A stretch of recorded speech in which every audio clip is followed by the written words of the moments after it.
And it's great to be with you because it seems so much always happens between the U.S. report with James Morrow, which goes to air on a Friday night, and when we all get together again on a Sunday. Like, for example, a press conference with Joe Biden and the Japanese Prime Minister. Or is it President Fumio Kishida? Distinguished guest, the Prime Minister of Japan. President. Thank you. Okay, so he fluffed that, but he was able to give clear, spontaneous answers during this press conference, right? We know there are many families out there who still wait and worry and wonder. And we're not going to forget about them or their loved ones. And there's clear language on this, on our joint statement. The bottom line is this, that we share a common position. We're committed to working together to see the return of all prisoners of war and those who have been abducted and detained. Now, I've seen better performances from Linda Burney reading a sheet of paper in question time, which is saying a lot. And there was also this bizarre interaction with a Japanese reporter. And you have a great imagination. One question ends up being six, but thank you. I'll try to answer all of them. I'm glad I didn't have you as my law professor when I said one question. What? By the way, don't ask Joe Biden where he came in law school. He really doesn't like to answer that question. And then there was this odd statement about American foreign policy. Is America First policy walking away from the rest of the world has made us weaker, not stronger. Yeah, so much for putting your own country first. The presidential salary, to be sure, is, of course, chump change compared to what's on offer from the tens of millions of dollars that appear to have flowed into the Biden family accounts from dodgy Ukrainians and Chinese. Why would he want to put the U.S. first? Anyway, speaking of Biden family business.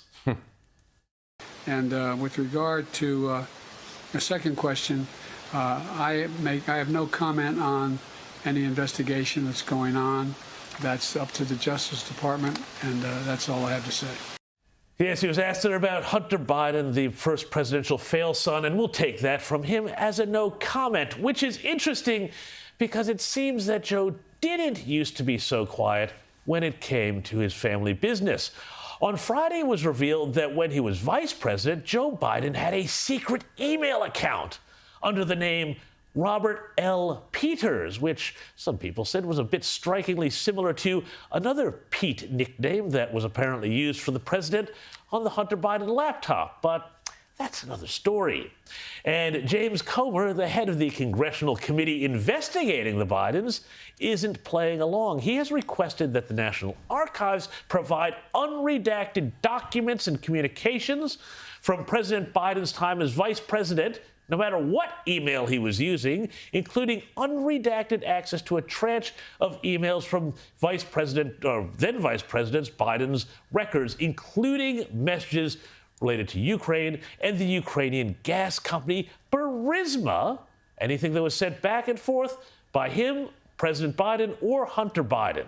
And as more and more questions are being asked, more and more uncomfortable discussions are being had on the left.